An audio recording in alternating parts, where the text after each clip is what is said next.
I'm here with my participant here, G. It's not your real name, and I will do my best to ensure that I conceal your identity, and I do need to ensure that you are aware that this is for educational purposes only. I am not a professional, and if there's any questions that you do not wish to answer, you don't have to. This video will be recorded by my professor and possibly the class. So we'll start off with the first question, which will be aimed at gauging your development physically over the years. So do you feel physically the same as you did 10 years ago, or what has changed? I'm 10 years older, so I'm feeling a little bit different in my movements, but basically I can still go outside and walk and do housework and garden and all the other things I normally did. I'm just slower at it. Okay. Have there been any moments or milestones in your life that have made you really appreciate the way your body works or the physical abilities you still have? Oh, absolutely. And I say to everybody, I think the fact that I've been a walker for 50 some odd years has really, has really done me well. I still am the same height that I was when I was a young girl, and I think it all comes down to walking. Walking. Yeah, I'm also a big walker. What has been the most significant change you've experienced over the last 10 years in terms of physicality?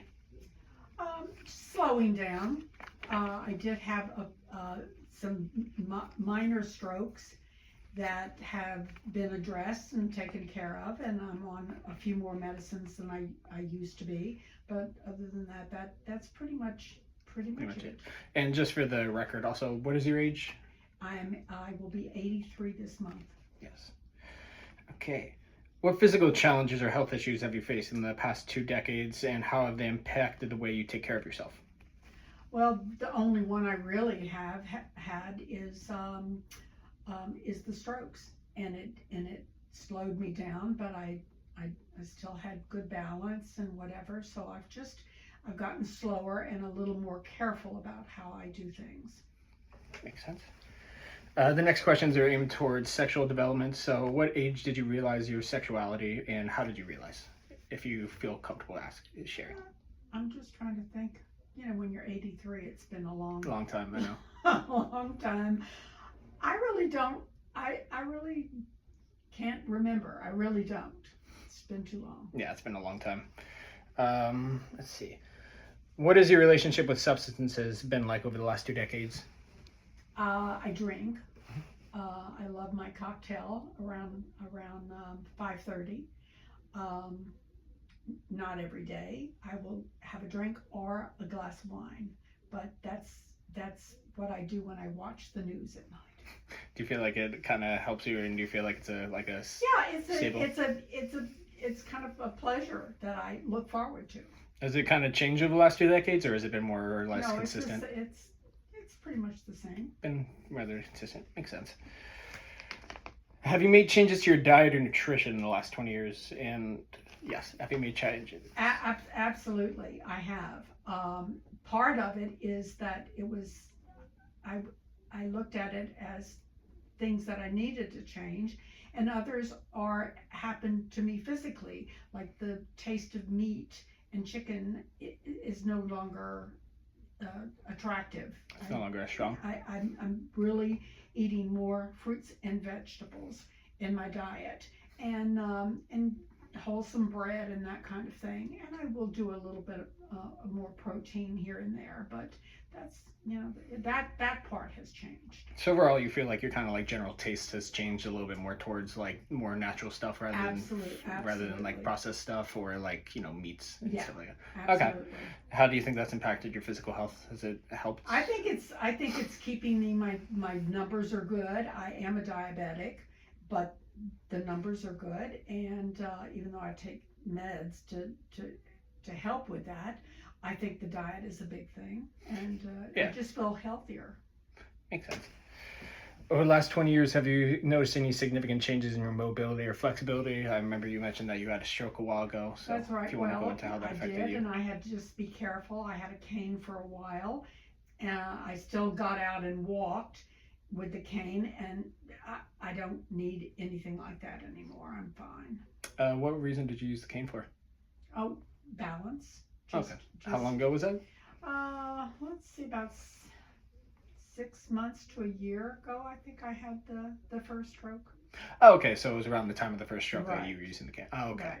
Right. How about before the stroke? Did you notice any significant changes in your mobility or flexibility? Absolutely none. I'm really strong, and I think just walking. It's the walking that did it. Yep.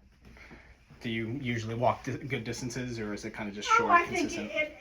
it's a pretty good distance. I don't know what it is, but I usually try to walk for like an hour, and sometimes I really try to incorporate walking into going to the grocery store, walking to the doctor's office, coming back from the dentist, those kinds of things, so that I'm achieving something, but yet I'm also walking, and it's good for me. So it's more of incorporating walking into your daily living. And other times, if I didn't have a chore or anything to do or go, I just walk the neighborhood, and I usually walk it between 35 and 45 minutes.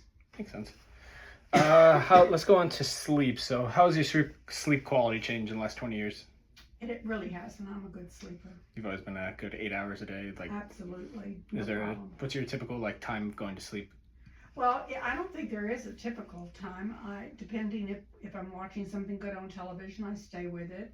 If I'm reading something that's intriguing, I can go till 2 o'clock in the morning or whatever. So there's no time, especially now that I don't have to get up and go to work. Yeah. I can sleep in if I want to. Yeah. What age did you retire? I retired at 65. Okay, so a good minute ago. How have you adjusted your habits to improve sleeping, and any change? Like, have there been any like habits you've adapted to that have helped you like sleep better or anything like that over the years? No. I do. I don't always take it, but sometimes I do. Melatonin, and it's a natural way to do it, and that does seem to help me. But I don't. Sometimes if I don't have it available, it really doesn't affect my sleeping at all. Makes sense. Yeah, I know. I use melatonin a good amount too, so it's pretty effective for me.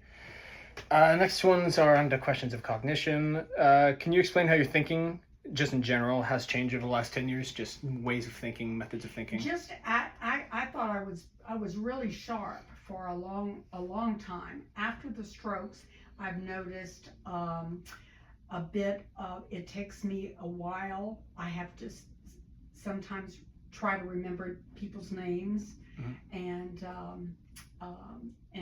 that kind of thing. But generally, I mean, I can think through a problem, that kind of thing. It's mostly names that I have to. So I just go through the alphabet and eventually come up with the right name. Yeah. Do you have any like kind of habits that you use to like kind of help you remember stuff in everyday living? No, I just go through the alphabet. If I can't remember someone's name, I'll say, okay, A, anything in A. No, that doesn't do it. So B, no, is it Bradley, Brett, whatever. I can't remember, certain names, and then it'll just come to me. But I usually use the alphabet. Okay. Way of doing it. Before the stroke, how would you say that your like kind of cognition was? Was it like slower than it was when you were a kid? Yeah, it was slowing down. I mean, I admit that. I still remember a lot of things, but it's mostly names and places. That takes me a little while to come up with it, but generally I think I'm pretty sharp for my age. Has it affected any of your like memory or ability to remember things at all, or is it just kind of stayed the same? I don't think so.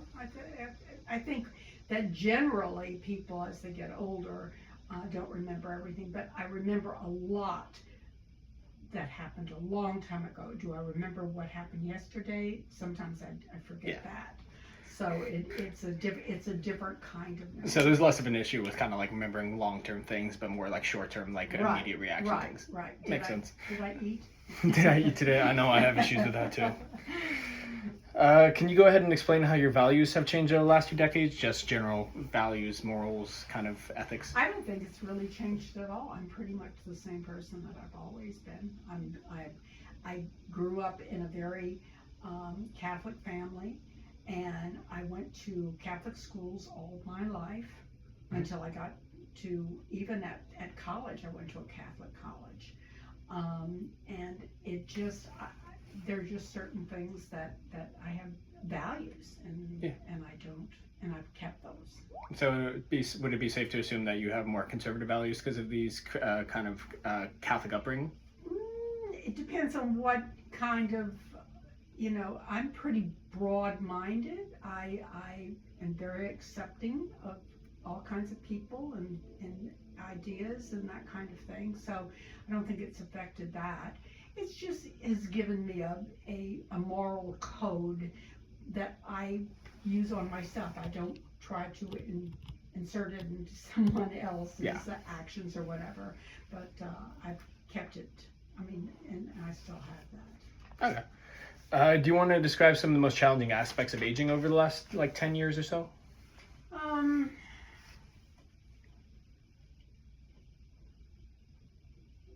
I really wasn't having a problem until I had my strokes. So that's the only thing, and I think that was pretty much age related. I really haven't had that many challenges in terms of aging. You haven't had too many challenges with physicality, any just kind of like the cognitive slowing. Yeah, I know I'm slowing down, and I appreciate that, and so I don't try to do the things that I was doing in my 50s or 60s or even 70s. So it just, I still feel like that old song or something, same old girl I used to be, kind of thing. Do you feel like if you comparing to your friends nowadays, do you feel like they've kind of it changed more over the years, or do you feel like it's been kind of consistent for all of you? It's pretty much the ones that are still alive. Yeah. There's a few that I've lost along the way. Unfortunately, yes. But I have two of my very best friends are about my age. I think they're both a little younger, but they're still very physical and they travel and they like to to do things, and so it's still pretty spry. Yeah. How have you handled losing your friends over the last couple of years, or when did you lose your most recent friend? Let me see. I think it was Mary Kelly in Florida. She was very, very ill, and and it was a blessing that she went.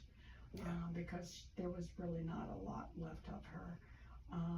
But I wasn't there, so I wasn't, usually going to a funeral kind of helps. It sort of says goodbye and that we'll miss you kind of thing. And being out here on the West Coast, I missed a lot, some of that with my friends on the East Coast, so. Do you regret missing any of that, or is it just kind of I know a lot of your friends that passed, you must have been really sad about it. Oh, absolutely. But you mourn, but none of us get out of here alive. So, that is true. There's got to be, there's a day that we all come to the final reckoning. Yeah. Do you think losing people over the years would be the most challenging thing that you've experienced, or would you say there's kind of more personal stuff other than that? I've been pretty blessed. I was blessed,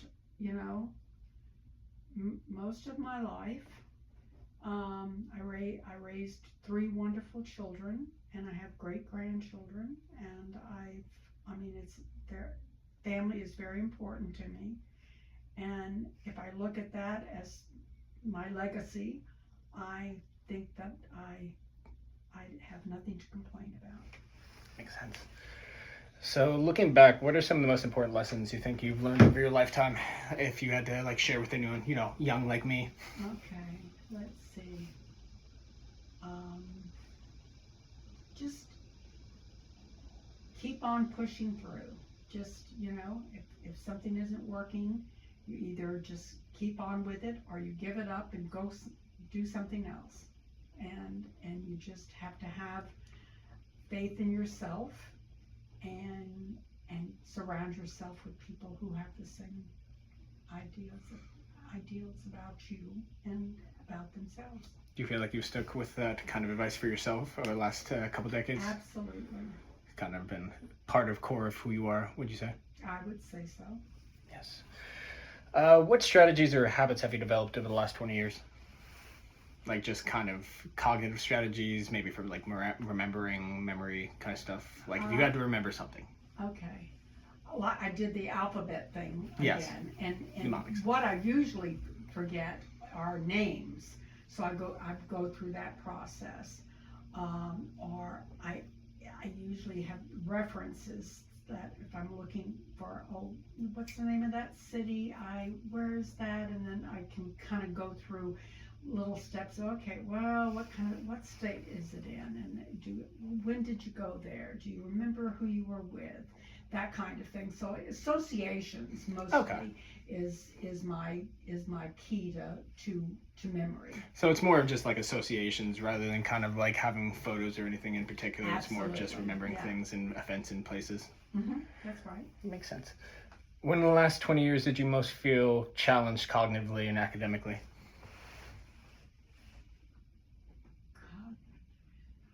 Well, I guess it was just after my stroke. Yeah. Did you have to go through a lot of rehab? It took a little while, but I feel like I'm back in the groove where I was. So I really haven't had that many challenges. I've moved a few times. I've taken care of sicker family members, so I've been out of state for months on end doing that. But other than that, And where have you lived over the years? well, I was born in Louisiana, grew up until like 8th grade in Texas, moved to Alabama. I stayed in Alabama until I got married, and then I moved to Florida. And after Florida and having 3 children and getting divorced, I moved to Maryland. And from Maryland, I moved to Georgia. And no, South Carolina, I'm sorry. And then from South Carolina, I moved to Georgia.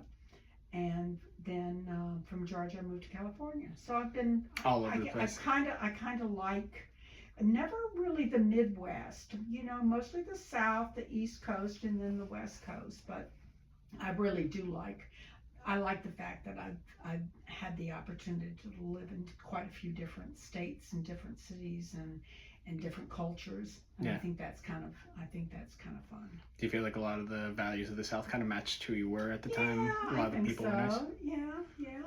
Family, home cooking. That's for sure. Getting outside. There's a lot of that. Yes. Let's open that question up for the cognitively, academically challenged to just the whole lifetime. When did you feel the most like academically challenged specifically? Well, when I got married, I only had 1 year of college. And I got married, and I had three children, and I was married for like 10 years, and moved with my children from Florida to Maryland. And when I got to Maryland, this might sound really funny, but I got divorced, of course, and part of my divorce agreement where I got rehabilitative alimony. What does that mean? That meant for 4 years I got special little more money, and it was to rehabilitate myself. So I went immediately back to college. So I went to the community college until I had enough credits to transfer to University of Maryland, and then that was. Yeah. What'd you do for a profession? I was a banker. I was a commercial lender.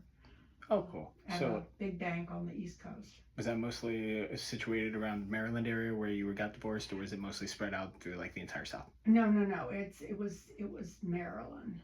Okay. And at that time, even though it was a bank that had kind of together, but Virginia, Washington D.C. and Maryland, it was, you couldn't have banking across state lines. That whole rule was changed by Congress years ago, and so it got to the point that you could, so we became one bank in that area. But basically that's what I did and I was situated mostly in Baltimore. Gotcha. So it was mostly, I would say, around the college years, kind of like later 20s, would you say, is when you went to college? Or when would you say you went to college, like You're graduated? talking about my age? Yeah, what age would you say you graduated? Oh, I was up in my 30s because I got married in my early 20s, was married for like 10 or so years, and then didn't go back to college until after I got divorced. So I was in my 30s. Okay, so you would say 30s would probably have been the time you were most cognitively and academically challenged? I would think so. Did you find college hard?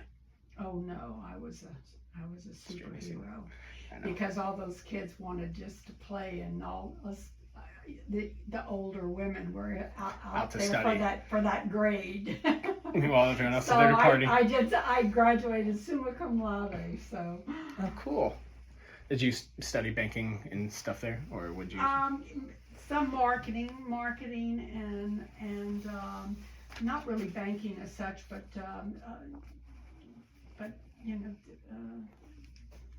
monetary kinds of things. Gotcha. How would you say your focus or attention span has changed over the last 20 years? Has it stayed relatively the same? I think I can have no problem reading, putting down a book, and going back and knowing where I am. So I'm pretty good there. Yeah, pretty good on the attention span. Have you always been good with the attention span, or did you ever have any? Absolutely no problem. Lucky I grew up with ADHD. What role has stress or anxiety played in your cognitive health over the last 20 years? Well, I think that the stroke itself that I had was probably caused through in a period of my life that I had I felt a lot of stress, and somehow it manifested itself in a stroke. So I think that was it. But normally and throughout my life, I've been able to, I have all these little tricks, with dealing with things, and I try not to take myself too seriously. And if something bad is happening, I know that it will get better, and so I think I'm pretty strong in that area. Okay, so it sounds like you're not a super stressed, anxious, kind of worrisome person. No, but it sounds like your stroke you associate mostly with having like an increase in stress around that time. I did. I was, I had gotten rid of my apartment, and I was kind of between where I was going to live, and things felt very stressful to me. And I think that was probably one of the things that set it off. Yeah. At this time, how would you say you manage stress? Like, do you have any coping mechanisms, any techniques that you use? I just kind of just calm myself down. A lot of times I go for a walk and think through things while I'm walking. It all comes back to walking. Yeah, without any distractions. It's kind of nice just to think things through. But I don't let things bother me as I did when I was certainly in my younger years, 30s and 40s or whatever. Of course, I had a lot of responsibility back then, so maybe that was, why I did have some stress in that area. But now I'm fine. Back in those days, did you have a lot of stress, a lot of anxiety? I know divorce especially can be well, powerful. it's not even a divorce. It's just, being, the only parent of 3 little children. It was not always that easy. But, I was one of the oldest of 7 children, and I was responsible for helping my mother for years while I was growing up. And so it was like second nature to me to have my own children. I mean, I've been taking care of children all my life. All your life. Makes sense. Over the last 20 years, how have you adjusted to the ways in which people communicate, such as technology, online conversation? Has it been difficult, easy? I don't think it has been easy for me, because I'm kind of lazy in that I haven't figured it out. I have also people in my family that are very good at it. So anytime I need help, I just yell, "Oh, I can't do this," or "I need help doing that," or whatever, and it's just taken care of. And so that's a good thing and a bad thing, because it's made me more reliant on other people. I do love, I mean, I love the fact that, and I don't keep up with everything, but my phone does a lot for me, and I do like, having movies at my disposal anytime I want them, and that kind of thing. So it's a two-edged sword for me. Sometimes it drives me crazy, but I really do like the fact that I can do a lot of these things now. Yeah. Do you like the ability to be able to like kind of instantly communicate through phones and stuff like that, or is it feel less connected? I'm always, I know no one in my family is any farther away than my phone. So I feel connected. Yeah. Which is good. I know growing up over the last 83 years, you probably experienced a lot of changes in technology. Oh my gosh. I remember a young girl, we were the first people in the neighborhood that had a television, and sitting there, and there was no going back and rewinding things and looking at stuff. If you missed it, Howdy Doody came on at 5 o'clock or something like that. If you'd missed 5 o'clock and Howdy Doody, then you weren't ever going to see it again. Makes sense. All right, we're going to move on to kind of social emotional questions now. How was your relationship with your parents changed over the last 20 years, or before you lost them? I'm assuming you lost your parents. Well, it's like any relationship, and I'm going through the same thing right now for me being the elderly parent. That my dad had Alzheimer's, and so that was hard to see him not remember things and end up in a nursing home. My mother died at 99. Wow. And she was sharp to the very end, sharp as a tack. She had skeletal issues. She had a knee replacement, and she had shrunk considerably. And she was on a lot of pain meds, but she could spell anything. She was just totally sharp. But she didn't. Dad died at about 83, which is my age now, and mother lived, 99. Yeah. Very long time. Almost 100. Wow. Yep. That must have been crazy. What was it like growing up with them? How would you say your relationship to them was? Oh, when you were a kid? It was fine. My dad worked a lot. He was a JCPenney manager, and he grew up in the time that men didn't have a lot to do with running, helping with kids, or I don't know if he ever changed a diaper in his life. And so it was very different. They were, fathers were just a little bit remote, but my parents were devout Catholics. They really loved each other very much, and there was no fiction in my home. It was a safe place. We didn't have a lot.